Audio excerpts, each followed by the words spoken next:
And on this Thursday, June 19th, 2025 edition of Newsmakers, a Virginia man has been sentenced to 25 years in prison for an attempted mass shooting at a church.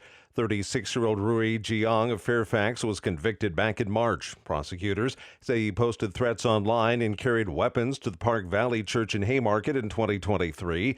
Police also found a manifesto at his home that made his intent to kill congregants clear. Jiang was also convicted of a hate crime and given an extra 5 years of supervised release. New York Assemblyman Zohran Mamdani, who's polling a close second behind former Governor Andrew Cuomo in New York City's Democratic mayor's race, is responding to criticism that he's anti-Semitic. Sarah Lee Kessler reports. It pains me to be called an anti-Semite. While campaigning on Wednesday ahead of next Tuesday's primary, Mamdani was asked about his apparent defense of the term globalize the Intifada, which many Jews interpret as a call to violence. The 34-year-old Democratic Socialist noted, I've said at every opportunity that there's no room for anti-Semitism in this city, in this country. Mamdani, who's Muslim, appeared shaken when recounting some of the messages he's received. I get messages that say the only good Muslim is a dead Muslim. I'm Sarah Lee Kessler. A rescue operation flight carrying evacuated Jewish Americans from Israel has landed safely in Miami. Judy Elias with Heroes to Heroes was in the middle of a 10-day mission with a group of 33 veterans who had to go to the Jordanian border to get a flight out. She says the group had been in shelter since sirens began sounding last Tuesday amid Iran airstrikes. She says it was chaotic, but they managed to make it onto the plane after a 60-hour travel ordeal. We were all scared to go to sleep. You know, we knew something was coming. It was a question when. So I'm very relieved. I don't think it's a good thing to be, as a tourist, to be in a country when a country has to manage a war. Elias says tourists trying to get home are having a tough time. People have got to be careful.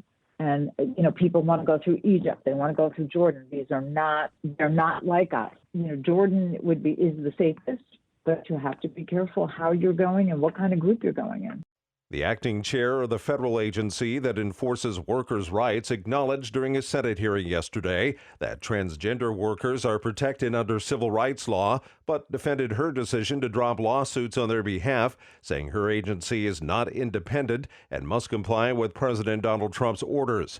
Andrea Lucas, who was first appointed to the Equal Employment Opportunity Commission in 2020 and elevated to chair in January, spoke at her confirmation hearing at the Senate Committee on Health, Education, Labor, and Pensions. Republican lawmakers praised her leadership, while Democrats accused her of politicizing the agency.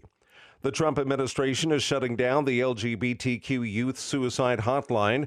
The Substance Abuse and Mental Health Services Administration announced this week that the 988 Suicide and Crisis Lifeline will stop providing the services for LGBTQ youth.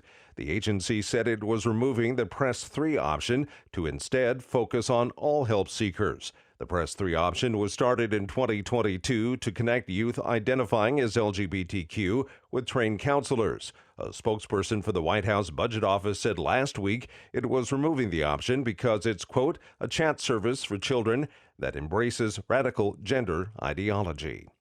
And that's Newsmakers this Thursday, June 19th, 2025 edition. I'm Keith Black.